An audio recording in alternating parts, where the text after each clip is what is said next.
안녕하세요. 저는 70세이고 현재 임대업으로 먹고 살고 있습니다.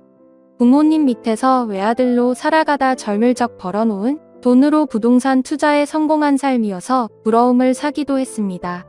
돈 벌다 혼기를 놓쳐 40살 넘게 노총각으로 지내다가 지인에게 소개받은 맘씨 고운 여자와 결혼을 하고 아들 한 명을 보았네요. 제가 혼자 자라 많은 자식들을 보길 바랬지만 그것도 팔자에 있어야 가능한 거겠더라고요. 제 외아들은 기특하게도 어렸을 적부터 속 한 번 썩이지 않고 서울에 내놓으라 하는 대학에 떡하니 합격했고 원하는 대기업에 입사해 제 능력을 한참 펼쳤습니다. 그리고 그곳에서 사내 연애로 만난 3살 연상인 여자와 결혼을 하겠다고 저절로 앞에 데려왔습니다. 지어머니처럼 순하고 착한 여자를 데려왔음 좋았을 걸 꽤나 반반한 외모이기는 했으나 어딘가 모르게 드세 보이는 예비 며느리가 맘에 걸리더군요.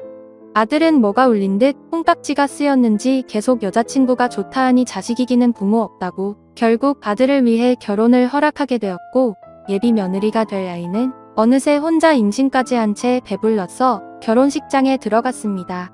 사실 예비 며느리는 어렸을 적 부모가 이혼해서 엄마는 바람나서 도망갔고 아빠 밑에서 동생과 함께 같이 살았다고 합니다. 뭐 그런 가정에 편견이 있는 건 아니었지만 그래도 기왕이면 다 훔치마라고 귀하게 큰 내 자식이 여느 사람 못지않게 화목하게 자란 여자를 아내로 맞이하면 좋겠다는 욕심은 있었어요. 실제로 아들에게 여러 좋은 혼자 자리한 가득 들어온 것도 사실이었고요. 하지만 겉도 혼자 임신까지 해서 아들을 꽉 붙들어 놓은 며느리는 귀엽고 옆자리를 차지하고야 말았고 저희는 그 아이를 가족으로 맞았습니다. 달갑진 않았으나 아들이 사랑하는 여자였으니 며느리의 장점을 보고 자 노력하며 마음을 달랬네요. 며느리는 스스로 쟁취하고 도전하고 이뤄내고 그 각박하고 어려운 상황에서도 보다 나은 환경에서 살고자 악착같이 공부해서 괜찮은 대학 나와 장학금으로 공부해 아들과 같은 회사에 입사했습니다. 번 돈으로 제 아버지 병원비 대고 동생 공부까지 시키고서 지원수자금까지 척척 마련하니 참으로 똑부러지고 생활력 강한 장점이 있는 아이더군요. 시부모에게도 살뜰하게 자라니 딱히 흠잡을 것도 없던 터였네요. 뭐 사람이 항상 완벽할 수만은 없으니 전 며느리를 맞아들이기로 하고 아들과 행복하기를 바랬습니다. 그러던 중 살면서 저는 인생이 최대 불행한 일을 겪어야 했습니다. 그날은 아내가 임신한 며느리 힘들다며 손수 만든 반찬을 애들 떼에 가져다 주었던 날이었어요. 아들이 엄마를 저희 집으로 다시 데려다 주는 데서 일어나 버리고 말았습니다. 역주행하는 음주 차량을 미처 못 보고 아들은 그대로 박아버렸고 그야말로 처참한 상태에서 음주 운전자를 비롯한 저희 아들 제 아내까지 저 세상으로 가고 말았어요. 소식을 들은 뒤 정신을 도저히 차릴 수가 없겠더라고요. 세상에 말도 안 돼. 늙음하게 여행이나 잘 다니자며 행복하게 살길 바랬던 착했던 제 아내와 제 목숨과도 같던 제 아들 녀석이 저만 두고 세상을 등져버렸다는 소식에 저 혼자 이 남은 세상 살면 뭐하나 싶어 나쁜 생각마저 들었습니다만 며느리가 곁에서 힘을 주었습니다. 아버님 그러시지 마세요. 어머님이랑 그이 잘못된 건 너무나 안타깝지만 산 사람은 살아야죠. 제가 부족하지만 더 잘할게요. 이제 제 뱃속에 아기도 태어날 테고 그렇게 저희 가족 다시 한번 잘 살아요 하며 자신의 배를 어루만지는 며느리. 따지고 보면 제 처지보다 며느리 처지가 더 가여울 법인데 노인네가 앞길 창창한 청산과 부된 며느리를 위로해주지는 못할 망정 이런 약한 모습을 보이니 차마 부끄러운 면이 서질 않더라고요. 미안하다 아가 아버지가 내 마음 헤아리지 못하고 그저 내 생각만 했구나. 내 뱃속에 태어날 우리 손주도 있는데 내 말대로 산 사람은 살아야 하는 게 맞구나. 아버지가 앞으로 단단히 마음먹고 우리 손주 봐서라도 못다한 사람 못 가지 잘 살자꾸나 하며 며느리와 서로 다독여주기도 했네요. 며느리는 얼마 안가 출산을 했지만 며느리 곁에 있는 사람은 오직 저밖에 없었습니다. 출산하는 그 희망 순간마저 제 안 사람도 아들도 아무도 없다는 게 참으로 서글프더이다. 며느리와 저는 호룰던 신인 상태에서 서로를 의지하며 손주와 인사를 했고 제 손주 녀석은 태어날 때부터 아비 얼굴조차 보지 못한 가엾은 신세가 되었습니다.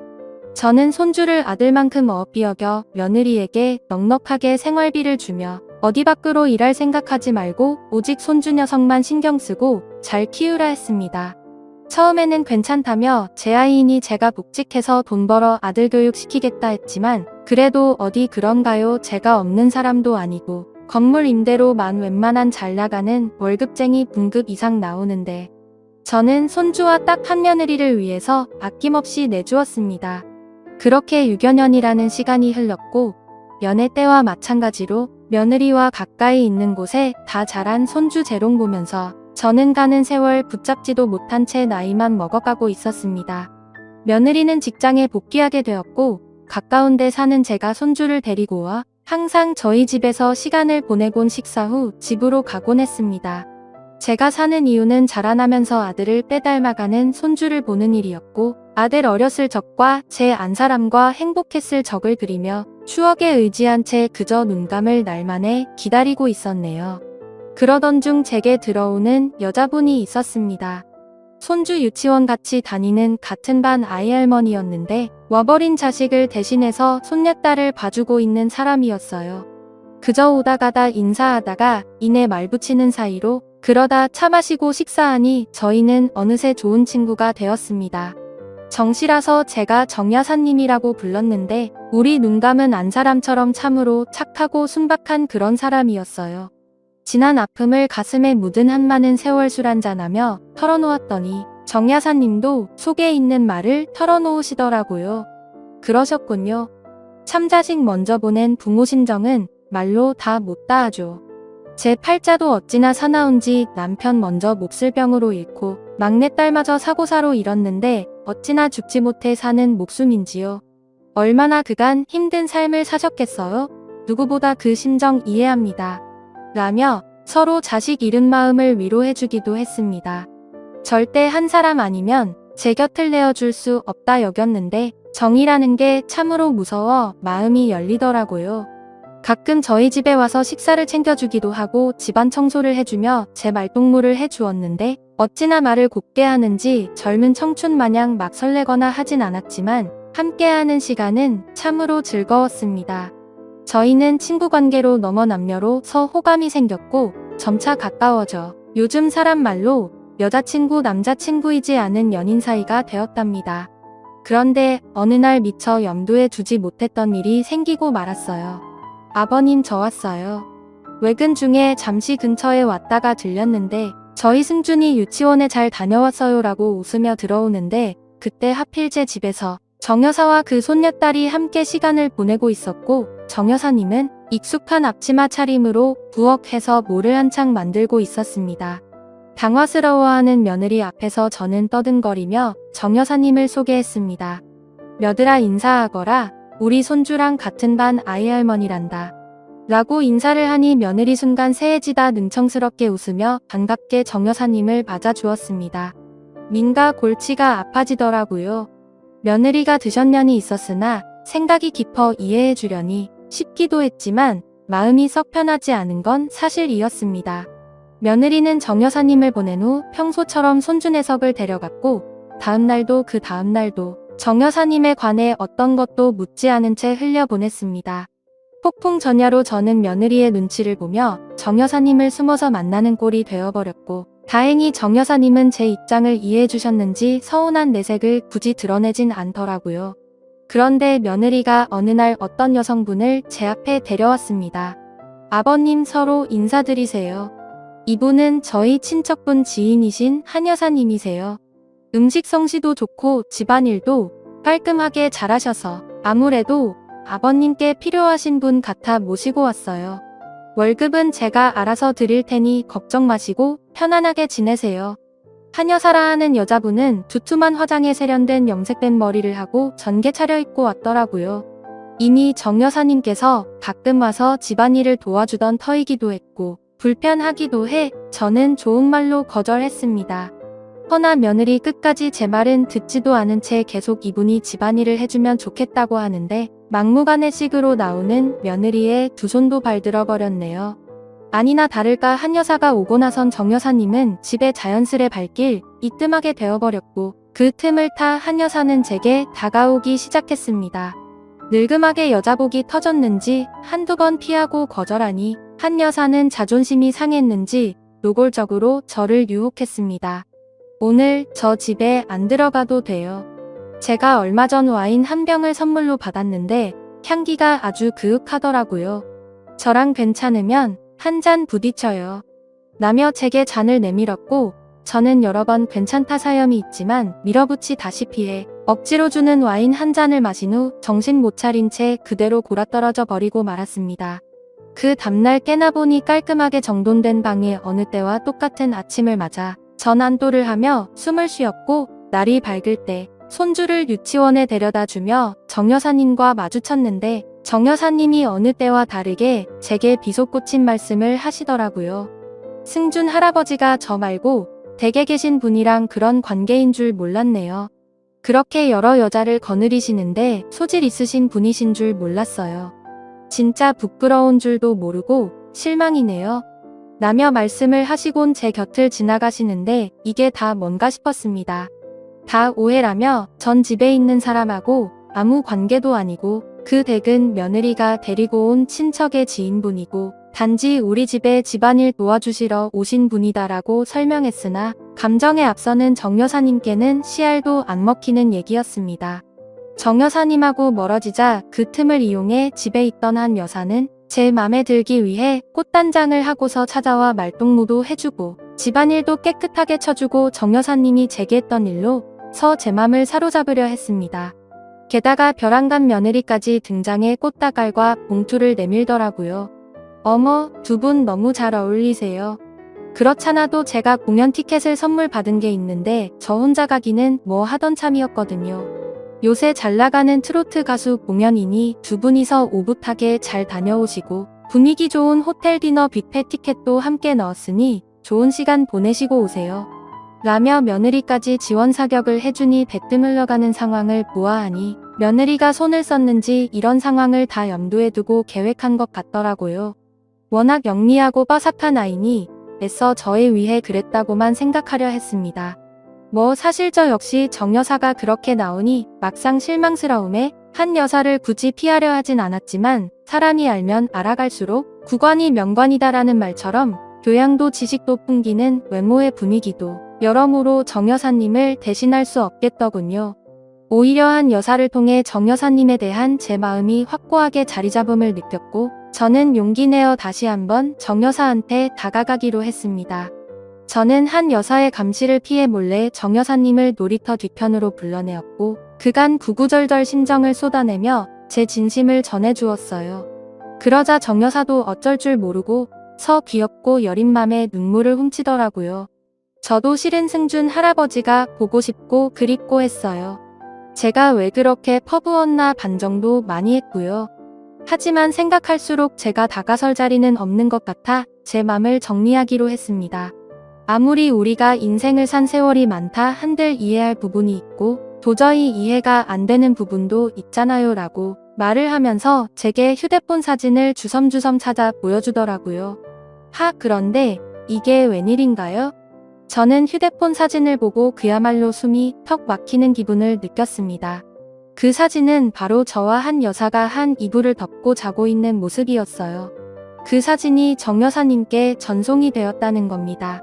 저게 언제인지 생각해보니 아무래도 그때 한 여사가 제게 줬던 와인을 마시고 잠시 잠들었던 그날 같았어요.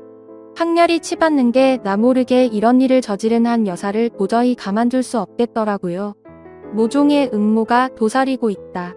여긴 저는 당장에 한 여사가 있는 집으로 들어가려 하는데 어쩐 일로 저 멀리서 며느리 차처럼 보이는 차량이 보였습니다.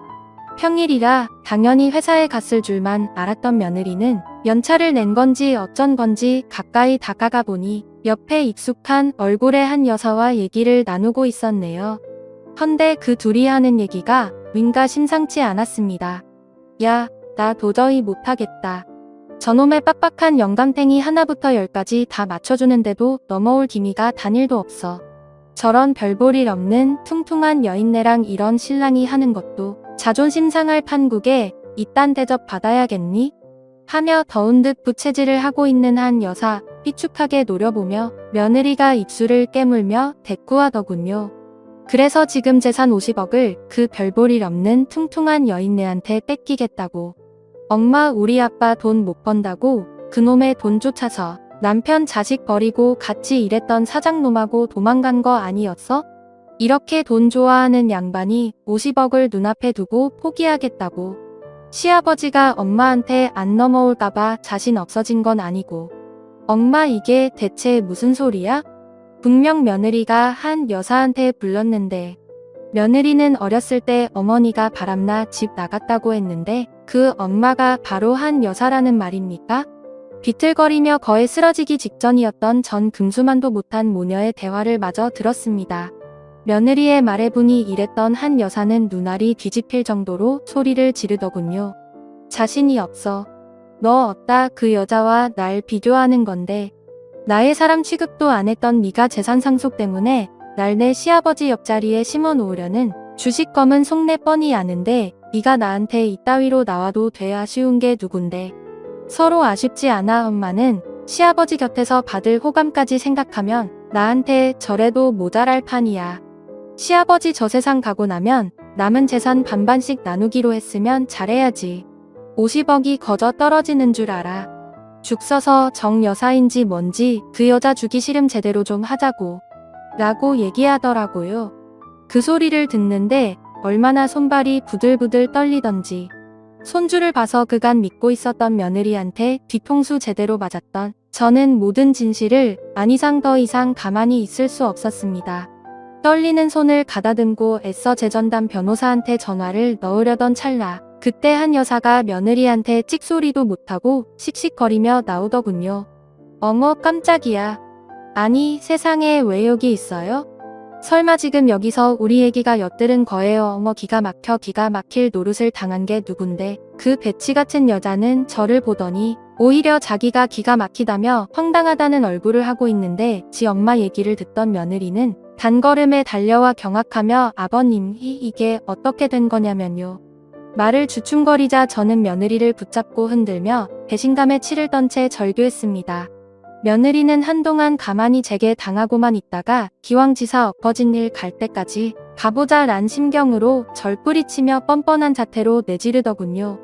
내가 부끄럽긴 뭐가 부끄러워요? 어머님이랑 우리 그 이한테 부끄러운 건 아버님 아니에요. 시어머니밖에 없으셨던 분께서 이제 와서 무슨 부귀영화를 누리겠다고 그런 여자랑 재혼을 할 생각을 하시냐고요. 그럼 우리 아들이랑 저는요.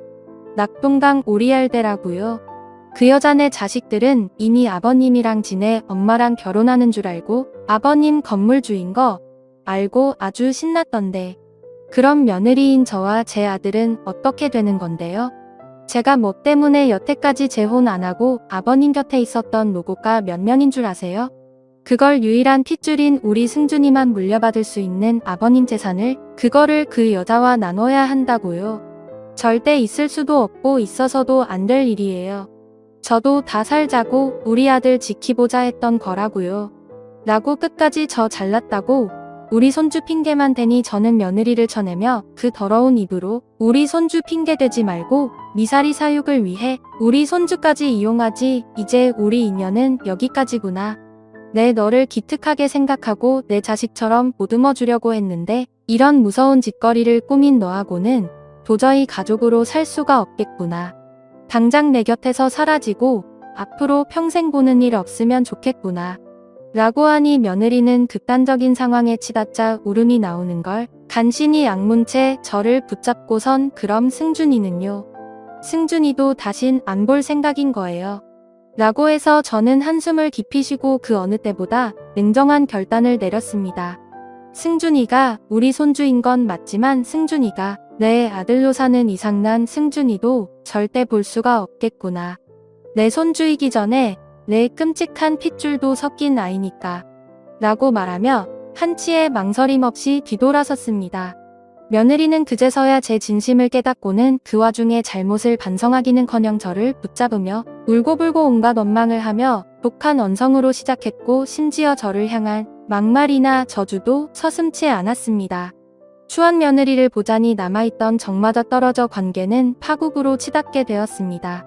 믿는 도끼에 발등 찍힌 저는 사람이 무서워져 더 이상 사람을 만날 수가 없는 지경에 이르렀고 심지어 미래를 함께하고 팠던 정여사마저 믿을 수가 없어 모든 인간관계를 정리한 채 살아나가고 있습니다.